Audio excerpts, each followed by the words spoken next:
Thank you so much for joining us tonight. My name is Amelia Holmes, and I am excited to introduce you to our two speakers this evening. Karl Wietzel is the Nantucket Historical Association's collection specialist and manager of K-12 education. Mr. Wietzel holds a Master of Arts in Museum Studies from the Cooperstown Graduate Program. In his current role, Karl divides his time between cataloging the NHA's archaeological collection, creating family and student programming, and the interpretation and operation of the old mill. Also joining us this evening is Lynne Rainey. She is a principal senior archaeologist at RGA Incorporated with over 35 years of experience in the field of cultural resource management. She holds an MA from the University of Connecticut and is on the Register of Professional Archaeologists. During her career, Lynne has directed dozens of CRM projects on Nantucket and has analyzed island assemblages from prehistoric Native American, contact period, and historic Euro-American archaeological sites. Her work has helped to inform important research topics in Nantucket history and prehistory, such as Native American architecture, diet, community structure, and technology. She was a colleague of the late Nantucket scholar, Dr. Elizabeth Alden Little, and she developed the volume Nantucket and Other Native Places, the legacy of Elizabeth Alden Little in her honor. They're going to talk to us tonight about our archaeological collections and the IMLS grant that supports that work. So I'll hand it over now to Lynne. Thank you. Thank you, Amelia, and thank you for all the people who are participating tonight. We're really excited about this project. My involvement is as an advisor with expertise in the actual material culture and classifications of a lot of the materials that are in the Gosnold Center, which you can see on the slide. These collections derived from a variety of different means and methods, in particular collectors, Massachusetts Archaeological Society members. Also, the Nantucket Historical Association had a archaeology division / committee for a good couple of decades. Also there were a number of field schools, archaeological field schools held by universities out there. Those were the principal mechanisms that resulted in the collections that currently exist in the Gosnold Center. However, after the Nantucket Historical Association's archaeology program was sort of waned, these materials have just been sitting there and are not in good condition, or is in terms of the housing that they're in. And so that's what this grant is all about. We're going to, we're very excited to be able to bring this information to the public and revive these collections. So I'm going to be focusing on the context of this, how these collections came about, and the influence of Dr. Little in the accumulation of materials for permanent preservation. I'll also give you a little rundown of what the grant priorities are. And then after that, I'm going to turn it over to Karl to really explain the nature of the collections. He will also talk to you about the processes that we are involved with for collections management, rehousing, digitizing documents. A lot of these documents were driven by initiatives that Betty had when she was working with the NHA. And at the end of the program, we're going to do a bit of a show and tell. So we'll give you some visuals on some of the kinds of things that are in the collection, and we'll have a Q&A at the end. So with that, I'm just going to give you a little bit of context about Dr. Little. Again, as I said, she was instrumental in the development of a preservation mindset for archaeology on Nantucket. So beginning in 1973, she started working with the Archaeology Committee at the NHA. And the principal goals that she was getting involved with, along with others, Cynthia Young, and in particular, were to identify, document, and preserve the archaeological resources on Nantucket. Now, people have been looking at sites for several hundred years on the island. Archaeological sites are prolific and often exposed because it's an island and there's erosional forces on the shorelines all around the island, as well as on the land. Dr. Little was a summer resident, and she had a PhD in physics from MIT. She had already accomplished amazing things, and it's impossible to really capture the nature of the sophisticated research that she did and her scientific background. But when she started working with NHA, she started a second career in archaeology. So what she chose to do was she enrolled as a student at UMass Amherst. She had a complete slate of materials at hand to start research on Nantucket, and that's what she did. I included on this slide a quote I put together, along with Dr. Elizabeth Chilton, a volume in honor of Dr. Little after she passed away. And in that volume is a biography by Dina Dinkhaus. And this quote just exemplifies some of the things that Dr. Dinkhaus was able to say about Betty's amazing scholarship. She was also extremely energetic. She brought interest across the island to anybody that would participate. So here's a few photographs that show her at Myakomet Beach on the left side, and that center picture is Dr. Little in her office. So as she was working with the NHA, she started to develop programs, and she worked on a grant proposal with Cynthia Young, and they were able to coordinate a remarkable survey of the entire island of Nantucket. That survey involved identifying collectors who had been there and been lifelong amateur archaeologists. It involved interviewing both Massachusetts Archaeological Society members who had been conducting digs on the island in the 30s, 40s, 50s, and 60s. She coordinated with the Massachusetts Historical Commission to obtain a grant.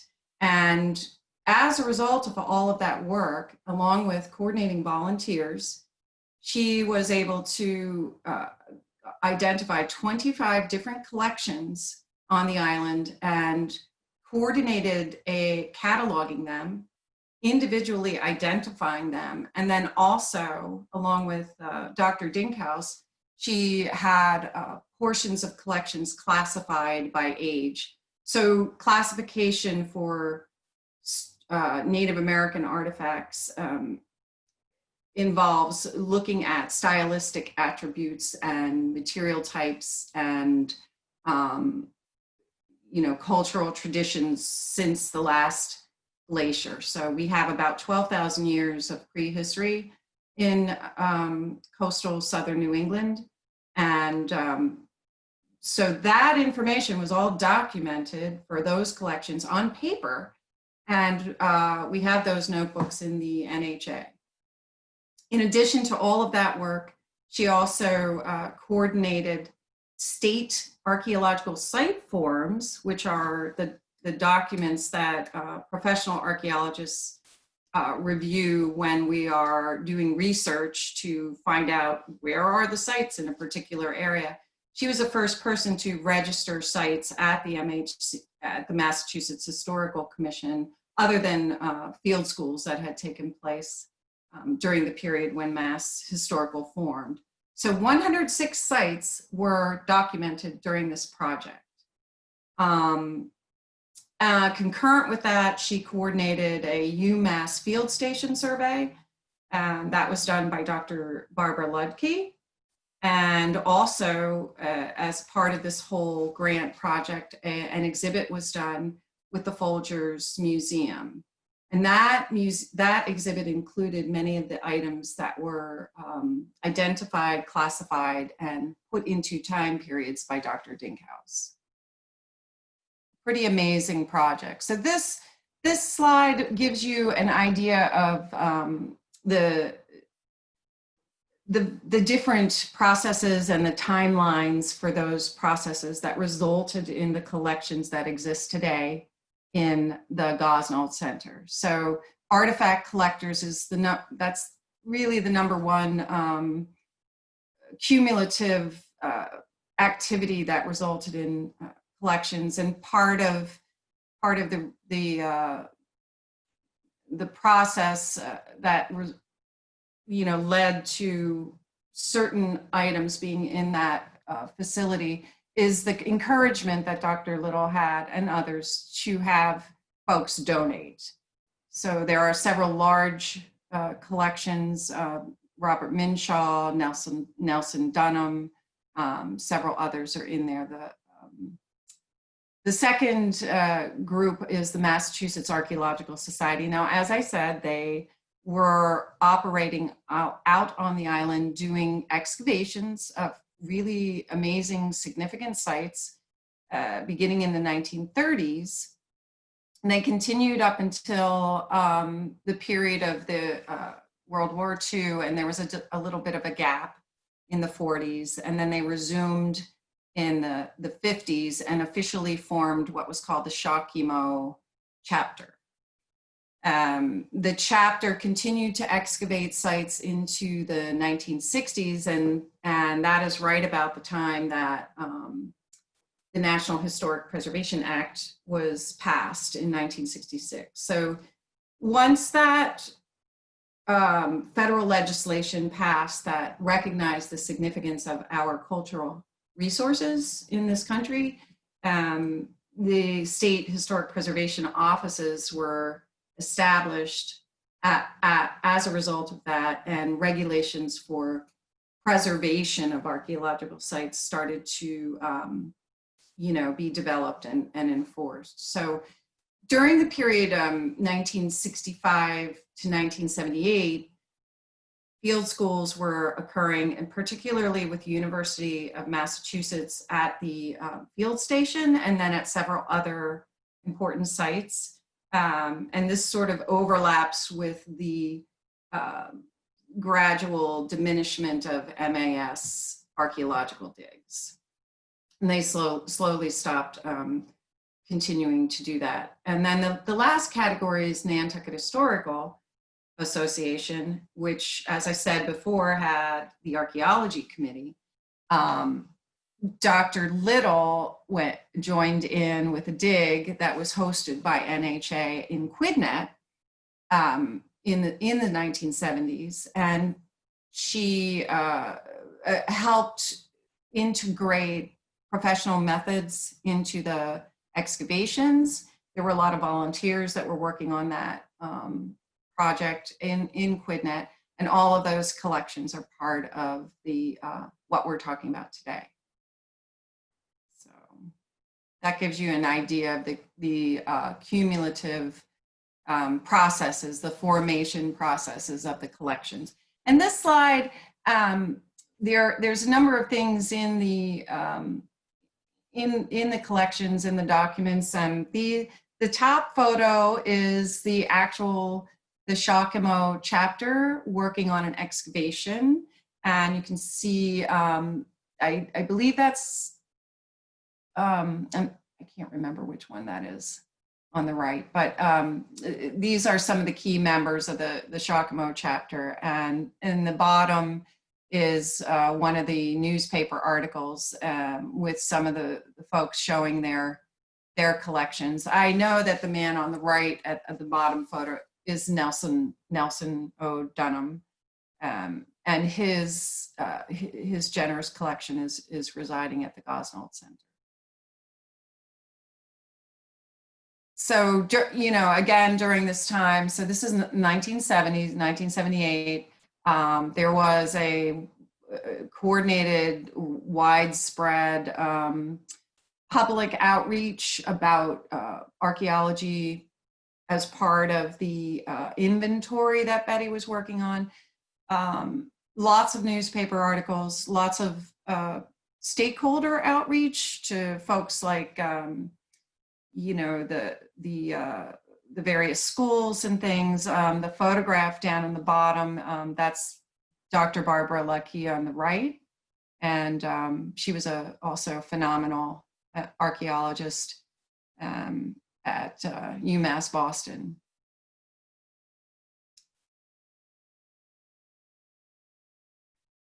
So this is just a recapture to sort of talk to you a little bit about,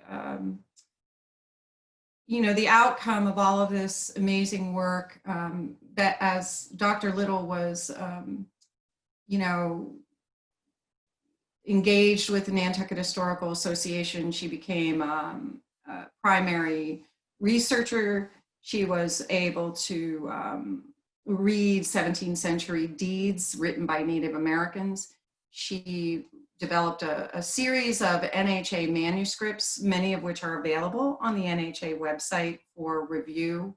And they cover topics that are far ranging from prehistory to history to whaling, whale ships, whale boats, grass, horse commons, you name it.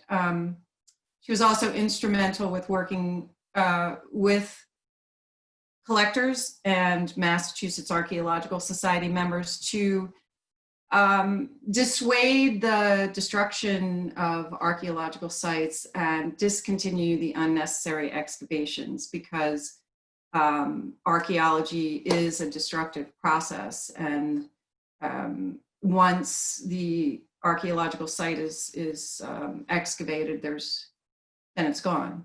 So that was one of her goals as she continued in this field of study. Her legacy is regional and national. She developed some amazing areas of expertise, in particular bone appetite analysis, which involves studying the carbon signatures of specific food sources, and then determining how what the diet of certain native populations might have been based on carbon signatures. So Nantucket Historical's involvement in the archaeology on the island, as I said, it just dissipated in the mid-1990s. Little passed away in 2003. So the interest in archaeology as an initiative out of the NHA has just come about in 2019, and that's what this grant is focused on: reviving her amazing energy. So this ties in with the Nantucket Historic Strategic Plan, the 2019-2024 plan, which is, you know, providing additional clarity and access to the collections. And this will dovetail to some next steps, which we're going to be working at, which is development of exhibitions, high-level exhibitions, and also storytelling, integrating Native American people into the story of Native American life on Nantucket. And then also in part and parcel of that is the curation standards. So there are federal standards for curating artifacts, and that relates to climate control and the packaging and the items being in acid-free containers that allow them to be preserved, but also linking documents with those items so that there's a digital source of information for folks to understand what's there and what the context is.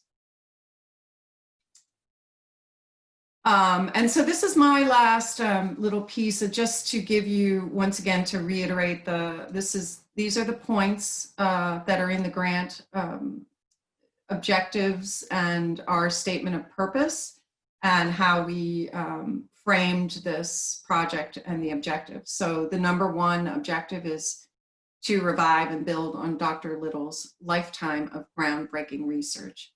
And that's, to me, just very, very exciting. And so then this follows an inventory and cataloging the collection. This will be digitally accessible. It will include photographs so that you would be able to, on your laptop, pull up an image of a cataloged item. Site locations are not something that will be part of this, because archaeological sites are, the goal is to preserve and protect them. But a lot of these collections are, the information value may be more important in the actual functional classification or material type that the artifact is, and that it was from Nantucket, versus a cultural context from an archaeological site, which is much more detailed and significant. As part of the cataloging process, as much as we can, we'll be developing context for the material culture in the collections. And that will, as I said, involve the guidance of Wampanoag people. Rehousing, the acid-free containers, storage, high-level museum quality enclosures and shelving, and then the online portal for public access. So with that, I'm going to turn over the discussion to Karl, and he's going to give you a little bit more detail about the physical part of the collections that we have, and what his expertise in collections management is going to translate in this process. So Karl? Thank you for joining us tonight. This has been a really exciting few months for us here at the NHA, as we're collaborating with archaeologists like Mary Lynne and updating our collection to meet best practice standards. So I'm going to start by talking a little about the physical collection itself, and then move into where we are right now. And as Mary Lynne mentioned, at the end, we're going to show you a few of the artifacts we have here, which are representative of the things that you can find upstairs in the collection. So with that, I'll just get started.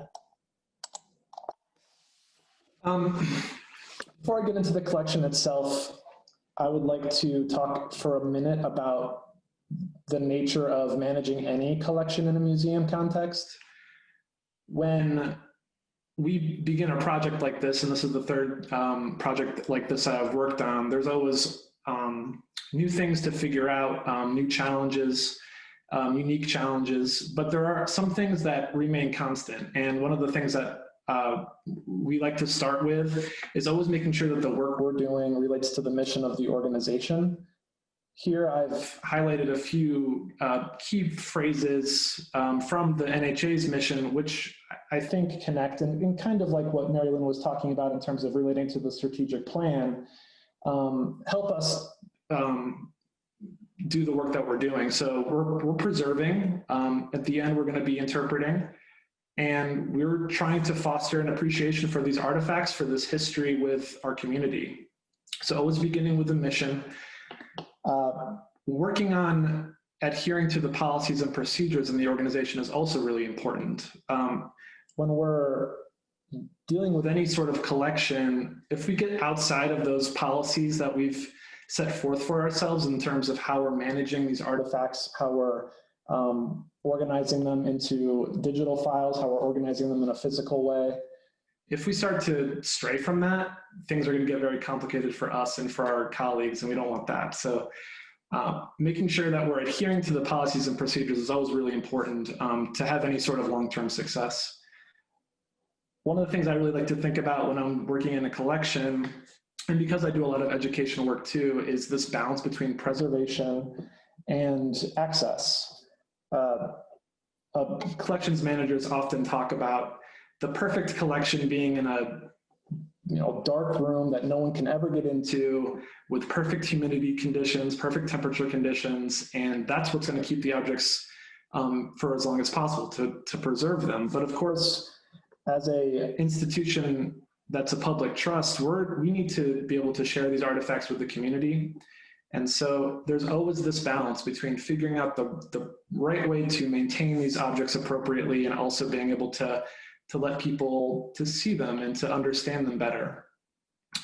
Finally, it's about best practice standards. This collection was really important for the NHA for a number of years, but in the time between the mid-90s and now, things have changed, and there weren't a lot of people actively participating, working with this collection. And so, one of the things we're really focusing on is just making sure that this whole collection gets up to the 2020 standards for how archaeologists think about how collections are stored, but also how museums do that as well.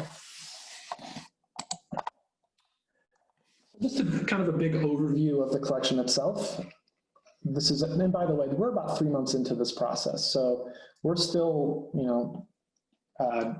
kind of building towards something bigger, but we do know quite a bit. The collection includes thousands of Native American stone, bone, and steatite artifacts, pottery, food remains, as well as colonial artifacts. Some of these artifacts have provenience information, and I'll talk about provenience in a second, and some do not. The Native American artifacts span approximately 12,000 years, all the way back from when the glaciers receded here on Nantucket.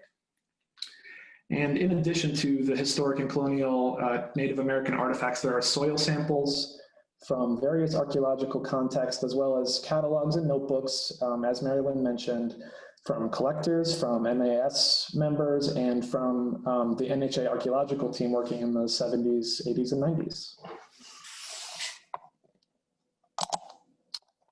I just have a few photos here to give you a sense of what we came into when we started this project a few months ago. And one of the most significant things are these notebooks, these card catalogs, field notebooks from archaeologists. On the left, those binders were the work of Cynthia Young and Elizabeth Little, who must have been quite a bit of time taking photos of each object, doing some provenience information for each object, and giving us a really great base to work on as we're proceeding with our project today. And then again, there's card catalogs from the 70s and 80s stored in interesting ways, which sometimes it's about the site location, sometimes the catalog records refer to individual objects. And so getting all these things together, digitized in lots of cases, but also preserving the physical records is a huge part of our work.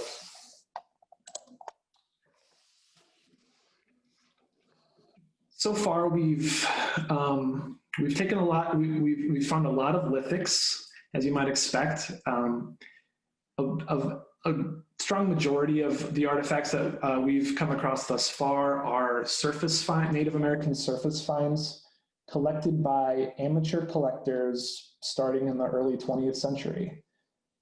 Like Mary Lynn mentioned, important collectors include Alice and Albert Chirac, Robert Minshall, Dunham, and these make up a bulk of the physical collection. Mostly they are projectile points, but we also have, and I think Mary Lynn may touch on this later, a pretty strong representation of larger stone tools. And of course, we do have a few, in this collection, we do have a few non-lithic artifacts as well. And here, and again, this is how we came across the objects when we started this project. In the case of the Native American archaeological collection, the materials were stored in a much more professional way. You see here some boxes from UMass Field School, or maybe that's the Nantucket Field School. We have collections from Shakama, we have collections from UMass, and these collections often come with a strong provenience record. So provenience is, for a museum, for a piece of art, provenience is maybe who owned the object and when. For archaeological materials, it's more often, or it is, where the object was found, what other materials were around that object, and much more detail about the site itself. So a lot of these artifacts in the Archaeological Dig collection have strong provenience records, which are going to be very useful for researchers in the future, we hope. And a strong material mix, a mixture of material types, as you might expect. They're finding pottery. In some cases, they're taking soil samples. Again, lots of lithics, but all that great contextual information is stored and kept together in these storage solutions. Finally, we have and there are a few sort of odd collections which we might not get into here, but finally we do have a fairly strong representation of historic archaeology. Digs done mostly by the NHA in the late 70s and 80s. And a lot of them were focused on some of the historic properties. So there are a few digs from the early and mid 80s at the oldest house. There are archaeological materials from the old mill and from the 1800 house, as well as a few others. And here we'll find an even more interesting, well, I'm not sure more interesting is the right way to say, but a more diverse collection of artifacts representing the historical period with, in some cases, some prehistoric materials mixed in.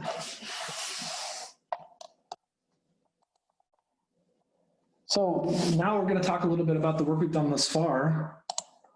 I might be repeating Mary Lynn a little bit here, but as outlined in the grant, the 4 phases are sorting through the collection, rehousing the artifacts into industry standard storage, so the proper bags and boxes based on material type and where it was found, whose collection it was, etc.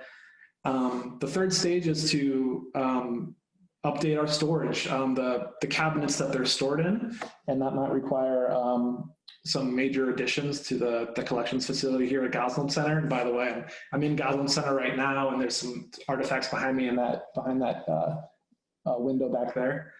And finally, it's the providing access, the public education component, which is so important, obviously.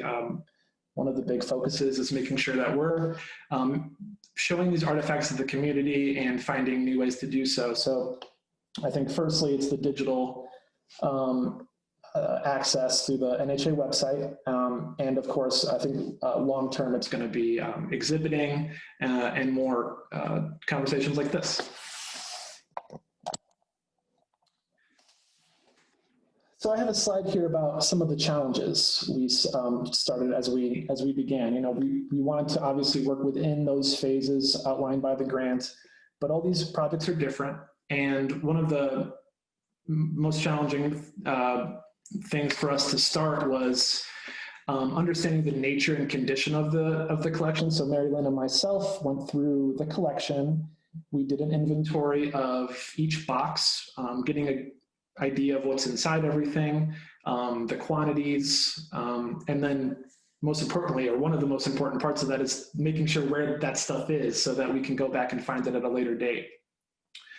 And then there's this question of where do we start? You know, we have this huge collection and we're trying to follow the grant parameters, but you know, there's a lot of little steps in between. And so among the first steps was conducting that initial inventory, drafting a procedural document for the organization for how to handle these collections, a triage of the most vulnerable pieces.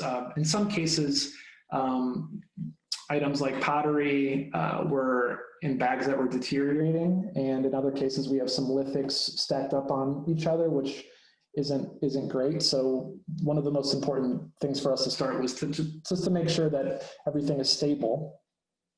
And then finally, I don't want to start any project like this and start to move objects around and end up disassociating an object from its record. And so I was very cautious about moving anything until I knew, and we knew, that we had the records and we knew where things were moving to. So with that, for the last couple of months, I've been spending a lot of time just digitizing. So from those catalog records created by Elizabeth Little and her colleagues, I've been digitizing everything, putting it into an Excel document, getting all the pertinent information I can.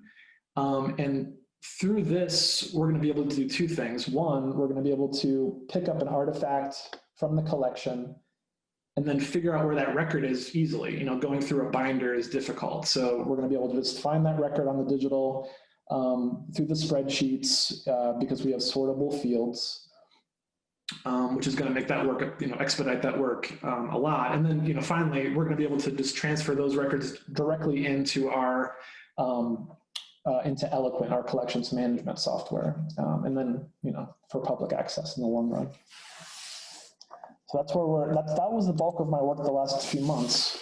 But we've also started to do a little bit of rehousing, as I mentioned, making sure that vulnerable artifacts are moved into a safer storage solution, adhering to best practice, as Mary Lynn mentioned. So making sure that, you know, from those photos on the left, we're getting, you know, our objects collected based on the collector, or in some cases, the site that they were found, in other cases, the kind of object it is, just kind of based on the records. And then in the long term, as you see on the right, we have some really nice storage here at the museum, and we're hoping that this archaeological material can eventually go to something nice and neat like that. And the final piece, as I moonlight as an educator, is the public access part. And this was something sort of unforeseen as we started this project, but it became more and more apparent that because of COVID and the restrictions on the public schools here in Nantucket and the private schools, field trips aren't working right now for the students. And so one of the most exciting things for me has been able to bring these objects out to the public through these digital programs, letting students, you know, maybe not touch and feel an object, but be able to interact with it, ask me questions. And that's just been a really rewarding part of this. Hundreds of students have participated. We have 150 more coming up in a couple of weeks. And so we hope that programs like this can continue. And for me personally, it makes it really exciting to be able to work with the collection and just directly go and talk to some students about what we're working on.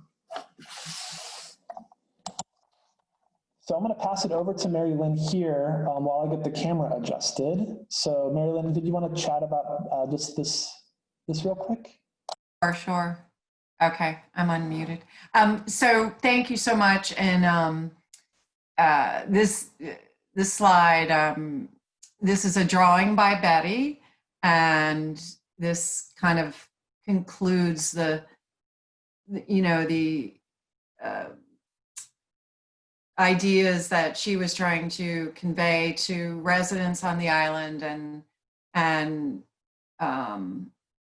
collectors and things about preservation. You can see the little hand drawings, if digging up an archaeological site destroys it. So that was a basic message there. you know, clearly amateur archaeology or archaeological societies have existed all over, not just in Massachusetts or on Nantucket. And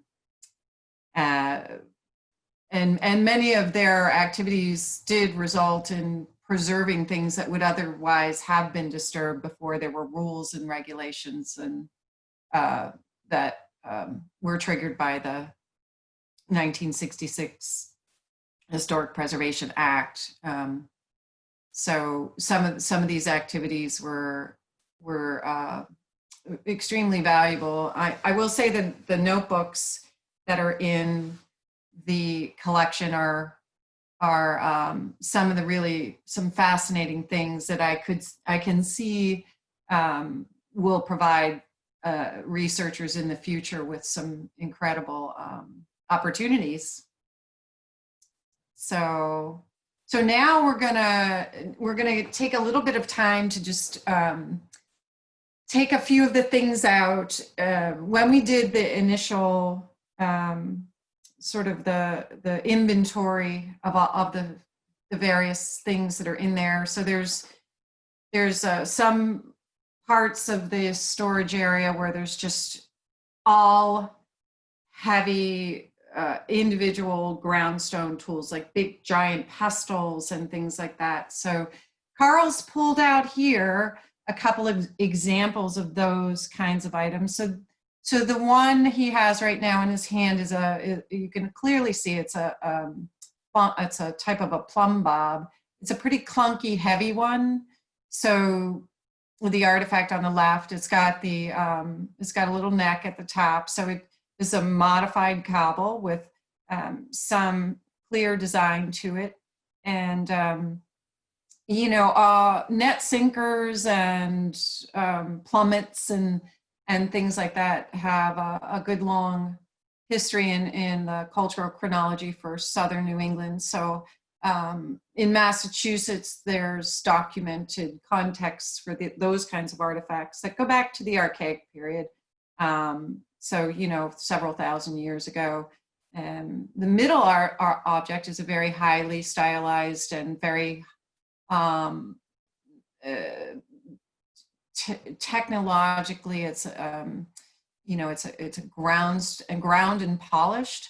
It may possibly be a source off island because it may be consistent with Braintree slate, which comes from the Boston Basin region. It could be a type of a stone that comes from Connecticut as well, a basalt, a heavy basalt, very highly stylized. There is a significant number of, so that implement there is consistent with woodworking, a woodworking tool. There is a significant number of tools in that sort of classification, gouges, channel gouges with curved blades. There's celts, smaller celts, and those are all, you know, tools that would have been used to make canoes and various kinds of woodworking, or wooden objects and felling trees and this and that and the other thing. And then on the right there, you have your classic fully grooved axe. Again, you know, take it down, a heavy implement. There's many examples in the collection of these items. And you can imagine, so surface collectors are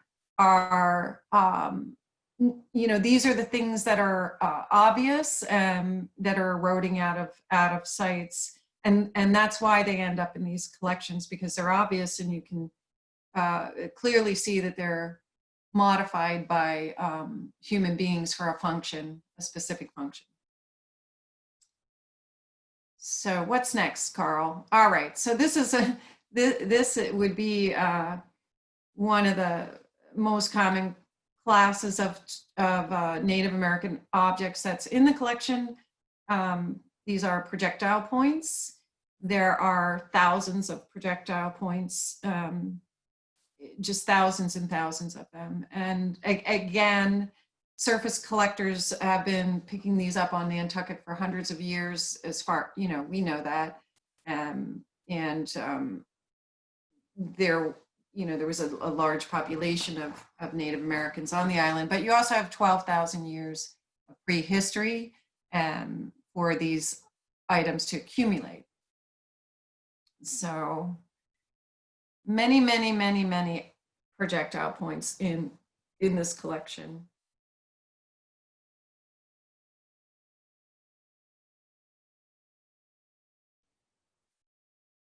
So in addition to the surface finds, the archaeological excavations that were done by Massachusetts Archaeological Society involved a collection of pretty much everything. That as they were excavating into the ground, they were working in sites that some of them were shell middens. Shell middens almost always have preserved bone because the shell preserves the bone. Contexts that were, relatively recent have, these are unburned, animal remains. A lot of them are preserved, because they're from the late woodland period. So I think we have a few more things and then we'll have some questions. I think we have, okay, so this was something that we would love to hear from the audience if anybody's ever seen anything like this. So this is consistent with a stone pestle. So there's many, many pestles in the collection. They would have been used for, grindstones, pounding and grinding things. And this particular object, we don't have a provenience for it, but it's basically a pestle with wooden handles that are, and metal strapping holding the handles onto it. So I've never seen anything like it, and I am curious if anybody else has some input on it. We'd love to hear from you, because it's interesting and unusual.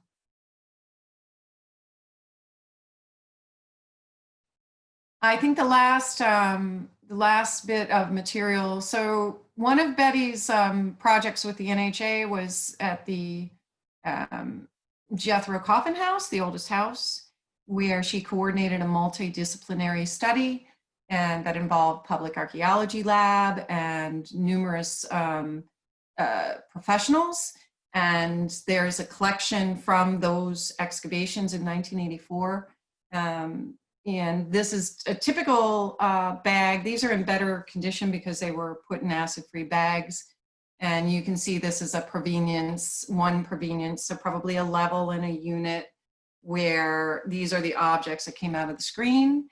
And you'll see a range of things like a pipe stem from a clay kaolin pipe, 19th century, 18th century redware, various ceramic fragments and nails and things like that.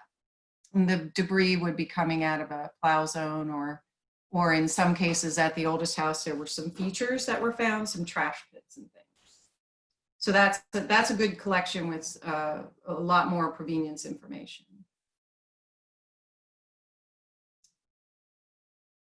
So that concludes our presentation. We're hoping that we'll be able to come back with some more updates in the fall and give you some new information about the progress. Amelia?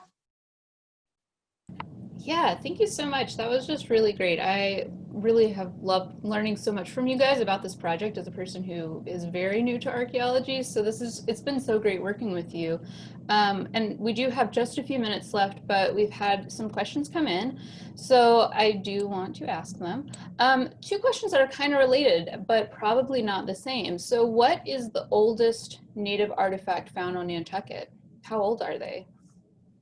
So I'll just, the Massachusetts Historical Commission has, from the work of Betty, inventoried several Paleo-Indian projectile points. There's not a lot of them, The glacial recession was occurring by 18,000 BP. Nantucket is a moraine, so it was exposed somewhere around 14,000, and we believe that our earliest Native American occupation on Nantucket would have been in that Paleo period, which in New England is generally around 12,500 years ago. Glacial recession, and the landscape is exposed, and people are hunting and exploring and that sort of thing. So there are paleo tools from out there. That's totally wild to think about. And so kind of building off of that, do we think is the oldest object in the collection? Is that the same thing? There are some projectile points in the collection there's not a lot of them, but there are projectile points that have been classified by Dina Dinkhaus as belonging to the set of early points like Dalton.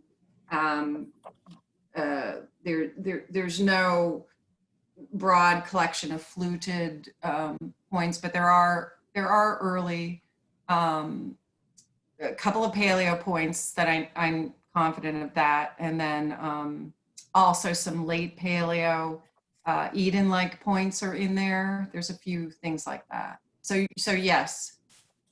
Cool.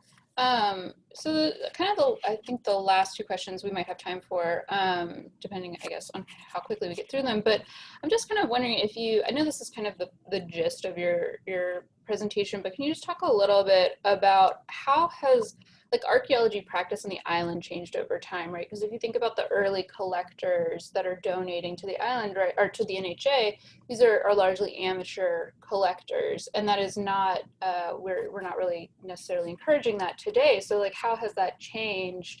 And just how has just the donation approach of the collection changed over time? I don't know if it makes more sense for you or Karl to answer that. Well, I can speak to archaeology because my career is based on archaeological, applied archaeology in the context of federal and state rules and laws. And so when I was mentioning the National Historic Preservation Act, that act in 1966 established a set of guidelines and a basic premise that we want to preserve and protect our cultural resources. And that's a marker in time. And after that, the Mass Historical Commission was formed, and they developed rules and regulations for the preservation and protection of archaeological resources. So today, and as Betty Little was implementing during the 70s, an idea that we do not want to dig up sites that don't have to be dug up. I mean, that because they're finite resources. They are finite, unreplaceable. So that is how it changed. It changed with the implementation of that regulation, the development of Mass Historical, and then there's a set of guidelines. So now archaeology occurs on the island when there's a state or federal review trigger that requires that a project make sure that it does not disturb an archaeological site. So there's an identification phase of survey, and then evaluation and mitigation if necessary. Excellent, thank you. And just kind of building off of that, this question has come in saying, what will this work that you and Karl are doing now, what does that mean for archaeology on Nantucket today? And what should we as a community be doing or looking out for as more and more excavation and erosion happens? Well, that's an excellent question. And I again, as far as